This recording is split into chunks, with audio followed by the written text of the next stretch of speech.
I'm Leslie Canham. I'm Mary Gavoni. I'm Linda Harvey. I'm Olivia Wan, and together we are the Compliance Divas.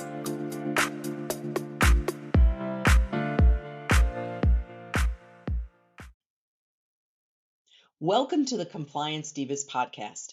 I'm Mary Gavoni, and I am flying solo on this podcast today because the Divas wanted to bring you some important information about a deadline with relationship to HIPAA.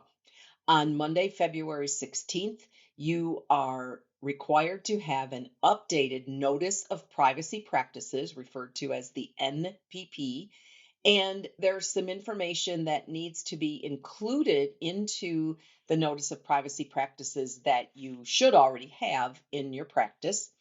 And I'll give the details on that in a bit. But how do you use the Notice of Privacy Practices? Well, the Notice of Privacy Practices is a detailed description of all the ways that you record, use, and transmit patients' protected health information in the course of treating them. And it lists the patient's rights to have that information restricted if they choose to, and your rights and your obligations to that patient with respect to protecting that information.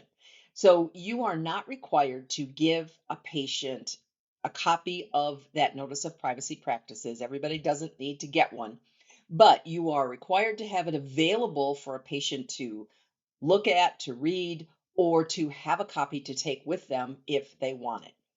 So a great way to do that is to, number one, put a copy on your website so patients could view it or download it from your website, and then have a copy available at the check-in area in your practice. I like to print the pages and laminate them so that they don't get all dog-eared over time, so patients can look at that. Some people put it on the wall. It's up to you if you want to frame it and put it up on the wall. I've also seen practices print them and make them into a brochure that they can put in a little brochure holder and set somewhere in the check-in area or in the reception area. In any event, it needs to be available to patients who want to see it. So we had the original NPP that was presented to us back in 2003 when the HIPAA rules first took effect. And then there was an update to it when the rules were updated in 2013. And now, again, we have the 2026 update that must be available in your practice on February 16th. So what's new? What do you need to add in or amend your Notice of Privacy Practices? Well, the first thing is adding in a statement about how you would manage if you had any patient records that related to substance abuse disorder and treatment. This is not typical in a dental practice. You most likely will never have those, but you need to have a statement in there that says that you will protect those records and not disclose them to anyone who's not authorized to have that information. The second thing is to add a statement that clarifies that you may be transmitting the patient's confidential or protected health information to other entities like insurance clearinghouse or maybe to a specialist that you're referring to. And in that clarification statement, you need to say that once you have transmitted that information, it's no longer in your control. In other words, you don't have a say over what happens to that. Now, I need to qualify that when you are sharing that information with another entity, it has to be done in a HIPAA compliant way, meaning through an encryption portal, through a HIPAA compliant portal, for example, when you submit your electronic claims.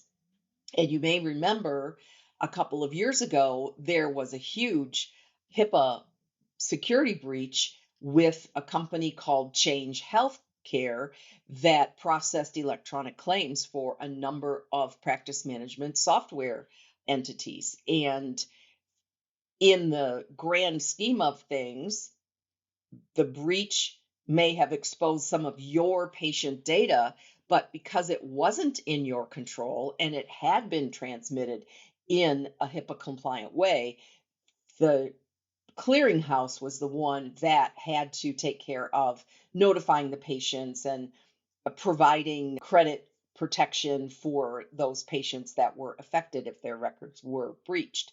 So that's an important risk management tool statement, if you will, that you need to have in your notice of privacy practices.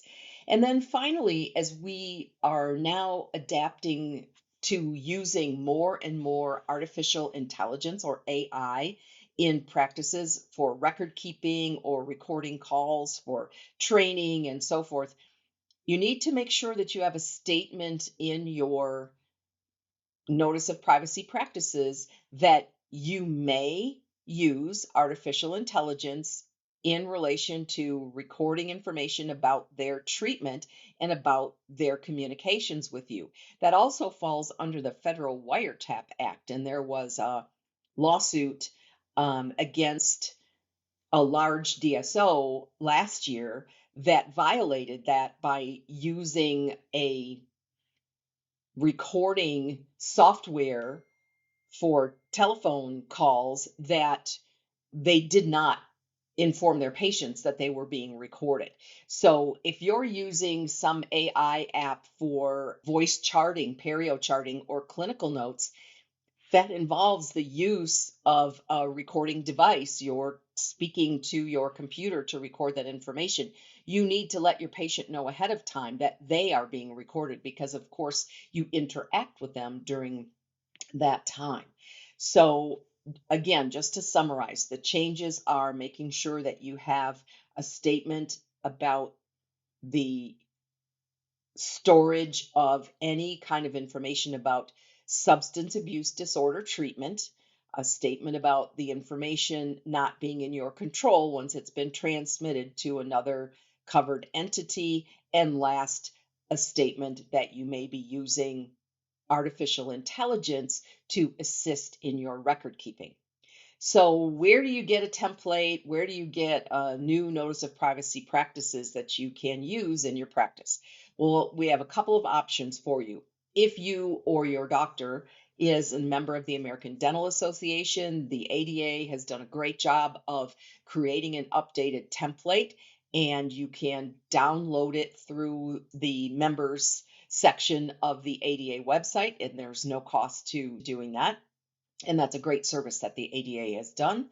If for some reason you don't have access to that ADA statement, you can go to the Compliance Divas website, thecompliancedivas.com, and you can click on resources, and we have a copy of a template that you are free to use.